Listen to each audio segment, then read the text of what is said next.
Imagine waking up in the medieval ages, long before the advent of modern plumbing and sanitation. The air is thick with the scent of unwashed bodies, and there's no fresh water at your fingertips to wash away the grime. Welcome to a world where hygiene was a luxury that most couldn't afford, and survival depended on much more than just clean clothes or fresh skin. In this world, being clean was not a priority. Survival was. In this video, we're about to uncover the shocking truths about hygiene in medieval times, one of the darkest yet fascinating aspects of history. Medieval hygiene was nothing like what we experience today. Unlike modern times, when hygiene and cleanliness are part of everyday life, people in the medieval ages struggled with basic sanitation. Most of the population lived in conditions that today we would consider unsanitary. While a small percentage of the upper class could afford luxuries like baths, the common folk were left to cope with a lack of proper hygiene. Imagine not being able to wash your hands after meals or even after using the bathroom. This was the reality for most people in the medieval period. One of the most significant hygiene issues of the time was the absence of personal bathing habits. While the ancient Romans had public baths, these had all but disappeared by the medieval period. People didn't bathe regularly, and many believed that bathing was not only unnecessary, but potentially harmful. The medieval belief was that water could open the pores and let in harmful spirits or diseases, which, in their eyes, would worsen health. As a result, people went without baths for weeks, months, and sometimes even years. To make matters worse, the idea of soap as we know it was only starting to emerge. Instead of using soap, people used ashes, herbs, and sometimes animal fats to clean themselves, which wasn't nearly as effective in removing dirt or germs. In some cases, people relied on perfumes or scented oils to mask their body odor. It wasn't uncommon for people to cover up their smell with heavy layers of clothing or even potpourri, especially during religious ceremonies or social gatherings. However, it's important to note that not all medieval people were unaware of hygiene's importance. Some regions, particularly in the Islamic world, had a more advanced understanding of cleanliness and sanitation.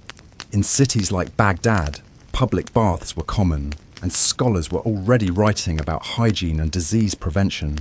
But for the majority of people in Europe, hygiene was still a distant concern. Hygiene practices were rudimentary at best, and most people simply had to deal with the filth around them. The lack of proper hygiene wasn't just uncomfortable, it led to serious health problems. Without the ability to wash or sanitize themselves, medieval people became breeding grounds for disease. Fleas, lice, and other pests were common, and it was not unusual for people to suffer from skin infections, rashes, and boils. These pests often spread illnesses like the plague, which wreaked havoc on Europe during the Middle Ages.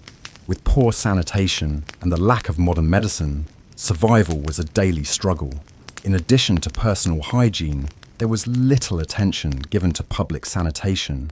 In many towns and villages, waste disposal was rudimentary. People often dumped waste directly into the streets, and without proper sewer systems, human waste and garbage were left to fester in public spaces. This lack of sanitation contributed to the spread of diseases like dysentery, cholera, and the Black Death, which decimated populations across Europe. The stench of the streets was overwhelming, and people had no way to escape the filth that surrounded them. Now, imagine being a child in this environment. Children were especially vulnerable to the diseases that spread so easily in these unsanitary conditions. Infant mortality rates were high, and many children never lived to see adulthood. For the few who survived childhood, they grew up in an environment where cleanliness was a luxury, not a necessity. Despite these grim realities, there were occasional moments of reprieve. Wealthy individuals who had access to private baths or running water could at least cleanse themselves regularly. However, this was a small percentage of the population. Most people relied on communal wells or rivers for water, but they had to share these resources with animals and waste. It was a grim cycle, and the impact on people's health was profound. As we delve deeper into this dark chapter of history, we'll uncover more truths about what life was really like in medieval times. From the lack of proper hygiene to the way people survived harsh winters, we'll explore how people lived in a world so different from our own. In the next section, we'll take a closer look at how the medieval people survived in such brutal conditions, and how their hygiene practices played a significant role in their day-to-day. Now that we've explored the grim realities of medieval hygiene, let's shift our focus to another daunting challenge that people faced during this time: the brutal winters. Surviving the long, cold winters in medieval Europe was no easy feat. The harsh conditions, combined with a lack of modern heating systems and proper clothing, made winter a perilous season for the common folk. Imagine living in a small stone cottage with a thatched roof, the cold seeping through the cracks.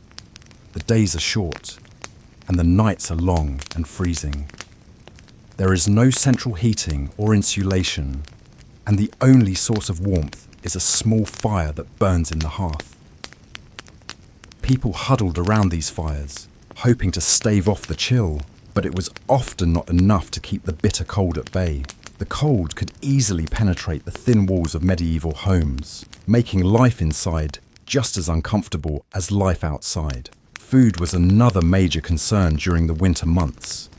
With limited access to fresh produce and no refrigeration, preserving food for the long winter months was a matter of life or death. Most people relied on salted meat, dried fish, and stored grains to make it through. Vegetables like cabbage and turnips could be stored in cellars, but once these reserves ran out, people often had to make do with what they could grow or hunt. Without proper storage methods, food could spoil quickly, leaving families without essential nourishment. But the cold wasn't the only thing people had to worry about. The winters were long, and the snow could bury entire villages under thick layers, making travel nearly impossible. Trade routes became impassable, and people were often cut off from supplies. Without proper transportation, even simple tasks like getting food or firewood could become a life-threatening ordeal. In these isolated conditions, survival depended on community cooperation. Neighbours helped each other, sharing resources and shelter when needed. To stay warm, people wore layers of wool and fur, which were often the only materials available. Wool was a natural insulator, helping to trap body heat and keep people warm. However, the clothes were often heavy and uncomfortable, and due to limited access to soap, they were rarely washed. This led to an accumulation of sweat, dirt, and odours. As you can imagine, this only made the already difficult winter conditions even more unbearable. The smell of unwashed bodies, wet wool, and wood smoke filled the air, making it hard to escape the discomfort of both the physical cold and the stench. For the wealthier classes, things weren't much better, but they had access to warmer homes and finer clothes. They could afford more luxurious furs and better food, but they still faced the same challenges of surviving harsh winters. Even with the occasional luxury, medieval winters were a constant battle against nature. People had to be resourceful and prepared, but even then, survival wasn't guaranteed. The winter months were also a breeding ground for illness. With the cold came weakened immune systems, and with a lack of sanitation and proper hygiene, diseases spread quickly. The cold and dampness created the perfect environment for respiratory infections, pneumonia, and the flu. The lack of proper medical care meant that even small illnesses could turn fatal. This harsh reality made every winter feel like a fight for survival. In addition to the health risks, the winter season also brought about a sense of isolation. With roads blocked by snow and limited daylight, medieval people often spent weeks confined to their homes. This isolation contributed to a sense of helplessness and despair, especially for those without family or community support. It was a time of great mental and emotional strain. Despite these hardships, People in the medieval ages developed unique strategies for coping with the winter. They created insulated homes, made use of natural resources like animal skins and wool, and relied on community bonds to get through the toughest months. They learned how to make the most out of limited resources and found ways to survive in an environment that seemed unforgiving and hostile. But winter wasn't just a time of physical survival, it was also a time for reflection and resilience. In the quiet of the cold, people often turned to their faith for comfort, seeking solace in religious practices and community gatherings. The harshness of winter became a reminder of the fragility of life, but also of the strength and endurance of the human spirit. As we continue to explore medieval life, we'll take a closer look at what daily routines were like for people who lived in such an unforgiving world. From their hygiene practices to their survival tactics, we'll uncover more secrets about what it took to live in the medieval era. Medieval dating, a world of tradition, social norms, and courtship. Now that we've examined the physical challenges of medieval life, let's dive into another fascinating and sometimes shocking aspect of this time: dating and courtship. What did it mean to find love, companionship, or even a marriage partner during the medieval period? The rules were much different than what we experience today, and the concept of romance was shaped by society, religion, and, of course, survival. In medieval times, dating as we know it didn't exist. The idea of casually meeting someone and going on dates was far removed from the realities of life back then. Instead, courtship was a structured and often formal process, deeply influenced by social classes, family expectations, and religion. Love wasn't the primary factor in a marriage. Rather, social standing, family alliances, and securing a future were the primary motivations for marriage. For the lower classes, marriages were often arranged by parents or community leaders. Romantic love was seen as secondary, if it was considered at all. Marriages were seen more as practical arrangements for survival, and the focus was on creating stable family units. Parents often arranged marriages when children were very young, with little regard for personal feelings or preferences. As a result, the idea of dating, as we understand it, didn't exist. In many cases, the groom and bride didn't meet each other until the wedding ceremony itself. For the wealthier classes, while social status still played a crucial role in the arrangement of marriages, there was more room for personal choice. Wealthy families might use courtship as a way to form strategic alliances, but there were also instances of love playing a role in these unions. However, love was often considered something that grew over time, and it wasn't the driving force behind most marriages. In fact, many marriages were based on the need for heirs or alliances rather than emotional connection. Courtship rituals in medieval times were much more formal and regulated than today's casual dating culture. For instance, in the more noble classes, young men were expected to demonstrate their worthiness by showing off their strength, skills, and loyalty. These displays of strength were often part of a formal courtship process, where men competed in tournaments, jousts, or other public displays of skill to win the favour of a lady. However, for women, the process was very different. Courtship was often about demonstrating virtue, modesty, and respect for family traditions. A woman's reputation was crucial, and any sign of impropriety could ruin her chances of marrying well. When it came to actual interaction between men and women, physical contact was extremely limited. It wasn't until after marriage that couples were expected to have sexual relations. Before marriage, women were expected to maintain their chastity, and men were expected to respect these boundaries. In fact, a woman's virginity was considered a symbol of her purity and worth. These expectations were closely tied to religious teachings, which held that premarital sex was sinful and immoral. When a man and woman did meet, the courtship process often involved chaperones. Public displays of affection, such as holding hands or kissing, were not the norm. Instead, Conversations were usually conducted through formal exchanges of letters or poetry. This meant that courtship was as much about intellectual compatibility and shared values as it was about emotional attraction. Many couples would court for years before getting married, with long periods of engagement or betrothal. Religion played a central role in courtship and marriage. The church had a strong influence on medieval life, and marriage was considered a sacred institution ordained by God. As such, the church had strict rules about who could marry, when they could marry, and even how many children they could have. The church also had the power to annul marriages if they deemed them invalid. For those who couldn't find a marriage partner, monastic life offered an alternative.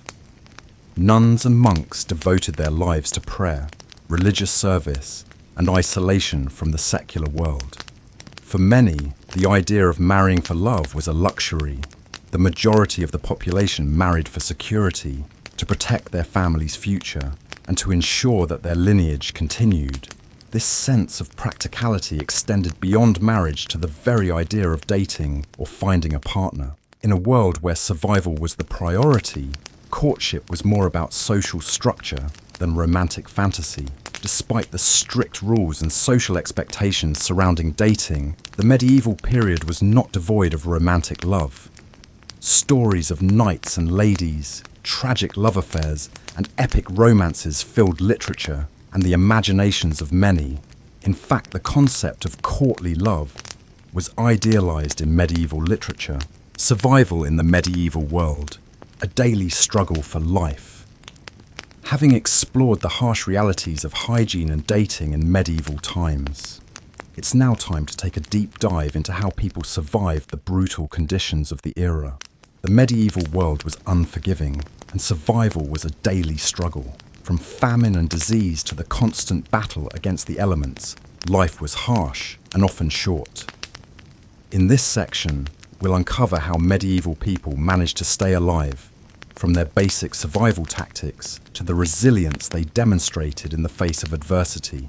Let's begin with one of the most important aspects of medieval survival: food. For the majority of the population, food was scarce, and many families relied on the land to feed themselves. The medieval economy was largely agrarian, and peasants worked the fields to grow grains, vegetables, and livestock. Farming was backbreaking work, and the labor was done without the aid of modern machinery. Without reliable harvests, many families faced hunger, especially in the winter months when food stocks would dwindle. The threat of famine was always looming, and crop failure could lead to devastating consequences. When bad harvests occurred, famine could wipe out entire villages. The medieval climate was unpredictable, and prolonged droughts or harsh winters could ruin crops. Without modern irrigation or farming techniques, the survival of a family often depended on the size of the harvest. Those who couldn't grow their own food relied on market fairs, where food was sold at high prices. But when famine struck, even the wealthiest families could suffer. Meat was a luxury for many medieval families. The poor might only have meat during feast days or special occasions, while the wealthier classes enjoyed it regularly. The main source of meat for the lower classes came from hunting or raising livestock, but hunting was often restricted by laws. The nobility held hunting rights to forests, leaving peasants with few opportunities to hunt game. In addition to meat, dairy products like cheese and milk were also important, though many people couldn't afford them. During periods of hunger, people turned to preserved food like salted meats, pickled vegetables, and dried fruits. These methods of preservation helped keep people alive during harsh winters when fresh food was unavailable. But even preserved food was often limited and wasn't as nutritious as fresh produce. As a result, malnutrition was common, and diseases like scurvy, caused by a lack of vitamin C, were widespread. Now, let's turn our attention to another essential factor in survival: protection from the elements. Without modern heating systems, people had to rely on open fires to stay warm during the cold months. In medieval homes, the fire was the center of daily life, providing warmth and cooking food. But fires were difficult to maintain. and the cold often crept into homes, leaving families shivering in the winter months. Homes were poorly insulated, and the roofs and walls allowed drafts to enter, making life uncomfortable year-round. During the winter, people used heavy woolen blankets, fur pelts, and layered clothing to protect themselves from the chill. Wool was one of the few materials that provided adequate insulation, but it was also difficult to maintain cleanliness. People rarely washed their clothes due to the difficulty of doing so without access to water and soap. The stench of unwashed bodies and clothes was a constant companion during the cold months, and the thick layers of clothing only trapped heat and sweat, leading to more discomfort. The brutal medieval winters were also a threat to survival in another way. They often led to outbreaks of disease. The cold, damp conditions were perfect breeding grounds for illnesses, and the lack of sanitation made it easy for diseases to spread. Medieval people had no understanding of germs or bacteria, and without modern medicine, even minor illnesses could turn fatal. Respiratory infections, pneumonia, and the flu were common, and without the ability to wash hands or properly treat wounds, infections spread quickly. In addition to the cold and disease, medieval people were constantly at risk from other threats, such as war and invasion. The medieval period was marked by frequent conflicts between kingdoms, and many people lived in fear of raids, invasions, and battles. Castles and fortifications were built to protect the nobility and their lands, but the common people often had no such protection. When wars broke out, villages were pillaged, crops destroyed, and people forced to flee for their lives. The constant threat of violence added another layer of anxiety to an already difficult life. But despite the hardships, medieval people demonstrated incredible resilience. They learned to adapt to their environment, finding ways to make the best of their circumstances. As to endurance of medieval life, lessons from the Dark Ages and how they shape us today as we wrap up our exploration of medieval hygiene, survival, and courtship. It's clear that the people of the Dark Ages faced challenges that we can hardly imagine. The struggle to survive in such a harsh, unyielding environment required extraordinary resilience, resourcefulness, and a deep sense of community.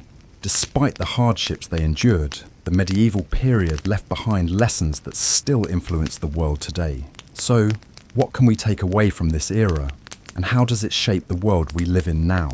First, let's reflect on the incredible endurance of the people who lived through these times. Despite the lack of modern technology, medicine, and comfort, medieval people found ways to survive, adapt, and even thrive in their own way. They lived in a world where every day was a battle against the elements, disease, and social expectations. But they learned to work together, make the most of what little they had, and find meaning in their struggle for survival. Their daily lives were marked by a sense of resilience that is still a source of inspiration today. One of the most significant lessons we can take from the medieval period is the importance of community. In the medieval world, survival was often a communal effort. Neighbours helped each other, shared resources, and provided shelter during times of crisis. In an era where isolation was common, people relied on their families, churches, and local networks for support. The strength of these communities allowed them to endure some of the most difficult conditions imaginable. This sense of togetherness and mutual aid is something that we can still apply to our lives today.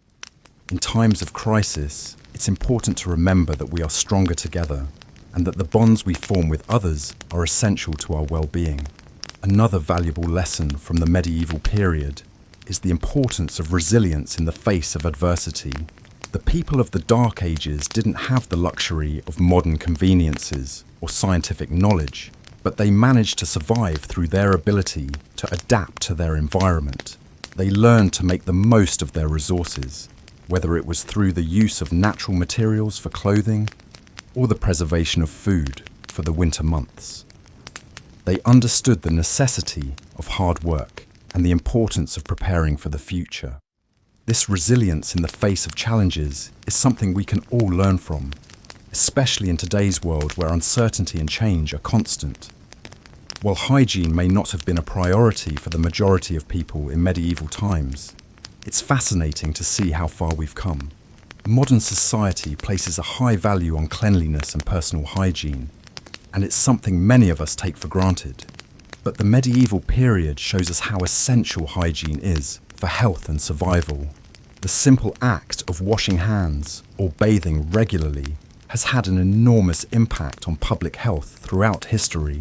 From the invention of soap to the development of modern sanitation systems, we can trace many of today's hygiene practices back to lessons learned during the medieval period. Similarly, the way people approached courtship and relationships in the medieval world offers insights into the evolution of romantic ideals. While love and marriage were often seen as practical matters in medieval society, the concept of romantic love, as we understand it today, began to take shape during this time. Medieval tales of knights, chivalry, and courtly love influenced how we view love and relationships in the modern world.